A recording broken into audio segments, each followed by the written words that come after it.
Good morning সবাইকে। তো আজকের ব্লগটা এখান থেকে শুরু করছি।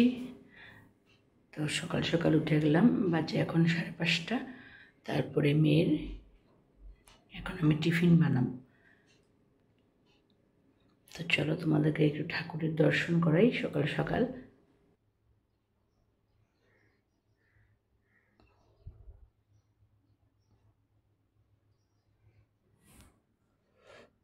সকাল সকাল দেখো বাইরের পরিবেশ, জানালাটা খুলিনি এখনো। বেশ সুন্দর লাগে, ভালো লাগে সকালবেলা না। সকালবেলা উঠলে মনটা মানে আলাদাই একটা সুন্দর। বলে না সকালে ঠাকুরের মানে ঠাকুর বিরাজমান, ঠাকুর আসেন। প্রকৃতি আমাদের অ্যাকচুয়ালি দেখতে গেলে ঠাকুর, প্রকৃতিটা এত সুন্দর থাকে। সব মানুষ আমরা ঘুমন্ত থাকি, তখন মানে প্রকৃতি খেলা করতে থাকে। সকাল সকাল উঠে আমার ফার্স্ট কাজ কি থাকে জানো? ফার্স্ট কাজ থাকে আমি এই যে ধূপকাঠি, মানে এটা মচ্ছর কি প্রতিষ্ঠা, এটা জ্বালাই দুটো। একটা কিচেনে দিই, একটা আমাদের বাথরুমে। এত মানে তোমার মশা তো দিতে হয়, কারণ আমার তো কাজ শেষ বাথরুমের মোটামুটি। তো এখন মেয়ে করবে, তো মশা হয়ে যায়। এটা দিলে খুব ভালো। তোমরা হাসবে হয়তো, বাথরুমে কেন? বাথরুমে দিতে লাগে, ভীষণই মশা এই সিজনটাতে যায় স্পেশালি। আমাকে দেখো না কেমন লাগছে, গলায় ঠলায় কিচ্ছু নেই এখন। না কি হয়েছে, দিন দিন কিছু রাখতে পারি না। দেখো হাতে গলায় কিছু আমি পরে ঘুমাতে পারি না। তো কি করব, সময়ের সাথে সাথে সব কিছু নিজেকেও বদলাতে হয়। নিজেকে বদলাতে মানে না ইচ্ছা লাগা জিনিসগুলো করতে হয়, কারণ আমার ঘুম হয় না। চেন পরে থাকলে ঘুম হয় না, হাতে কিছু থাকলে। তার মানে আমার লেফট হ্যান্ডটা সবসময় আমার এরকম মানে তোমার মাটি, সরি, আমার না কথা বলতে কিন্তু একটু ইসে হয়, মানে আমি না ওয়ার্ডসগুলো ভীষণ গুলিয়ে ফেলি, সব সময় হয় এরকম আমার। তো তোমরা চ্যানেলেও হয়তো অনেকবার বুঝতে পারবে। তো হাতটাকে আমি এরকম করে নিয়ে ঘুমাই। তো হাতে যদি কিছু থাকে আমি ঘুমাতে পারি না।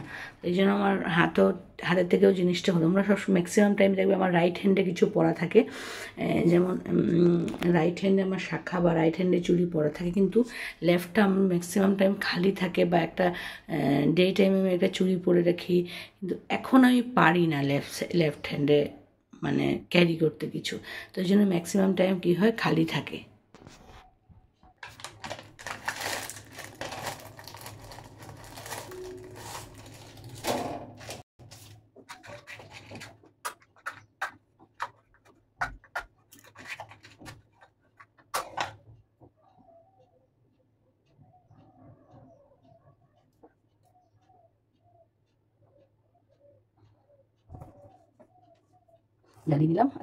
জ্বালিয়ে নিলাম মসকিটো মেডিসিন, দিয়ে আসলাম একটা যেখানে বলছিলাম বাথরুমে। আর এখন আমি টিফিন বানানোর জন্য রেডি। এখনও মেয়ে উঠেনি, আর 10 মিনিটস পরে উঠবে। তো আমি গাজরটাকে পিল করে তারপরে গ্রেট করে নিব, আর বানাবো ম্যাগি। তো ম্যাগি দেখলাম, ম্যাগি যে বানাবো দেখলাম ম্যাগি কম আছে, 1 প্যাকেট আছে। ও যায় 6:30, আস্তে আস্তে 12:45। তো অনেকটা টাইম থাকে, আর সকালেও কিছু খেয়ে যায় না। তো তাই কি করব, একটা আমি এরকম করি, ম্যাগির সাথে বেশ ভালো লাগে। ডিমটাকে তো অমলেট করে আমি একটা ফ্রাই টাইপের করে নিই আর কি, ঝুরঝুরা করে। তারপর এটার সাথে কী করি জানো, হাসবে শুনলে, বাট তোমরা কোনো সময় ট্রাই করো। বাচ্চা টিফিনে হোক, নিজের খাবার জন্য, যে কোনো ব্রেকফাস্ট, ভাত থাকে না, একটু মিক্স করে দিয়ে দিই। পুরো ম্যাগিটাকে ম্যাগির মতন করবে একদম, যেমন আমরা ফ্রাইয়ের যেটা করি। ফার্স্টে বয়েল করে নিই, তারপরে অমলেট করে নিই, তারপরে কড়াইয়ে তেল দিই। তেলের পরে ওটাকে বয়েল ম্যাগিটাকে দিই মশলা দিই, সব যা এভরিথিং করবে যেমন করি তেমনই করবে। খালি ভাতটাকে মানে চাওয়ালটাকে, বয়েল রাইসটাকে ওটাকে দিয়ে নাড়াচাড়া করে সস দিয়ে অসাম লাগে।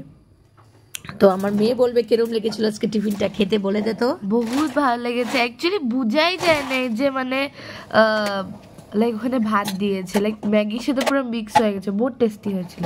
তো ভয়েস ওভারটা আমি এখন দিচ্ছি বলে বলতে পেরেছি, সত্যি অনেক টেস্টি লাগে। তোমরা কোনো সময় ট্রাই করো, যদি ম্যাগি কম থাকে তো রাইস যদি থাকে সেটা দিয়ে দিলে মানে অসাম লাগে খেতে।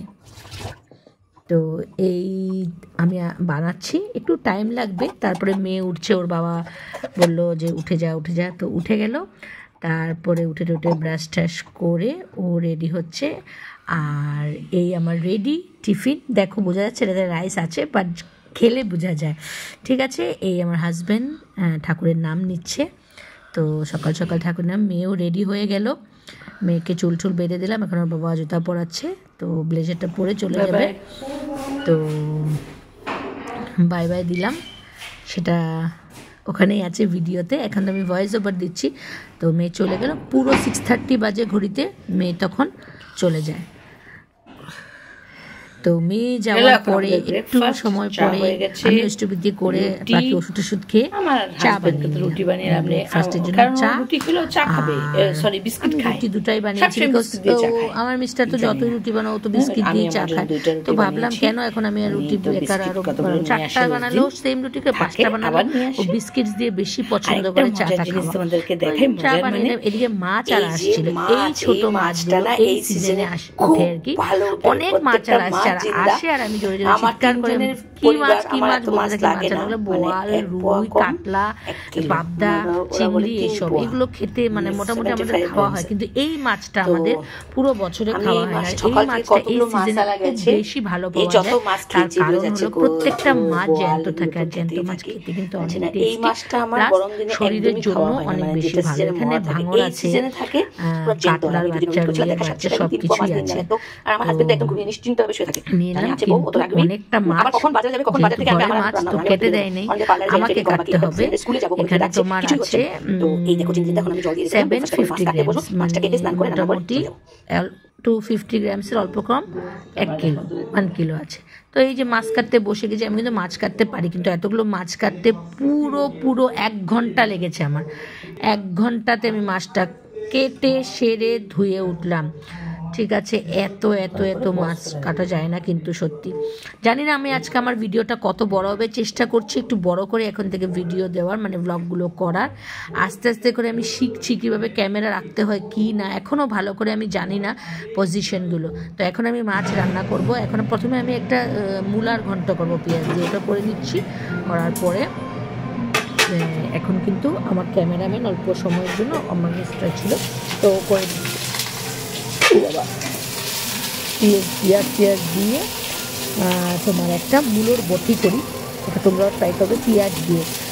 আমরা তো পেঁয়াজ ছাড়া জেনে রেখে এখন আমার পেঁয়াজ দিয়েই ভালো লাগে। এদিকে হয়ে গেলো ডাল, এদিকে মাছ, দেখো কতগুলো মাছ ভাজি হয়ে গেল। তারপরে মূলার ঘন্ট হওয়ার পরে আমি মাছ ভাজিটা করে, মাছ তো ভাজাই হয়ে গেছে অলরেডি, মাছের তরকারিটাও কিন্তু করে ফেলে। তরকারিটা আজকে কিছু দিব না, প্লেন টমেটো এবং পেঁয়াজ বাটা দিয়ে করবো। এই হয়ে গেলো ঘন্ট, এই দেখো মাছের ঝোল রেডি, এটার ডালও হয়ে গেল। দেখো এখন আমরা এখন লাঞ্চ করতে বসছি। যেটা মাছ দেখিয়েছিলাম যে মাছটা, ওটা তরকারি, ডালে একদম চচ্চড়ির মতন, এটা একটা ঘন্ট আছে, কালকের একটু চচ্চড়ি আছে। আমরা কিন্তু নিচে বসে খাই, এই যে বড় মশাই, আমরা এখন খাবো। মেয়ে স্নান করতে গেছে, দেরি যাবো, আবার খেয়ে দোকান যাবে, তো তার জন্য নিচ্ছি, তার জন্য বসে পড়ছি। ঠিক আছে, তোমরা আমার ভিডিওতে আমাকে কম দেখতে পারবে, তার কারণ হলো আমি ব্যাক ক্যামেরা লাইভ করি, তোমার ভিডিও করি, আর ব্যাক ক্যামেরা থেকে না যখনই আমি এরকম করে নিজের ভিডিওটা করি, আমার উপর ছাদ উঠে যায়, আমি এখনো পারি না করতে। এই জন্য তোমরা আমার কিন্তু ভিডিওটাতে লাইক, কমেন্ট, সাবস্ক্রাইব করে দিবে। নতুন, আমি একদমই নতুন, তোমরা সবাই কিন্তু একদম অনেক ভালোবাসা দিবে। আর ভিডিওগুলো হিন্দিতে করবো না বাংলায় করবো না SMS-এ করবো বলবে। ঠিক আছে, আজকের জন্য ব্লগটা এখানেই রাখছি। Thank you. Subscribe my channel, like, share and comment.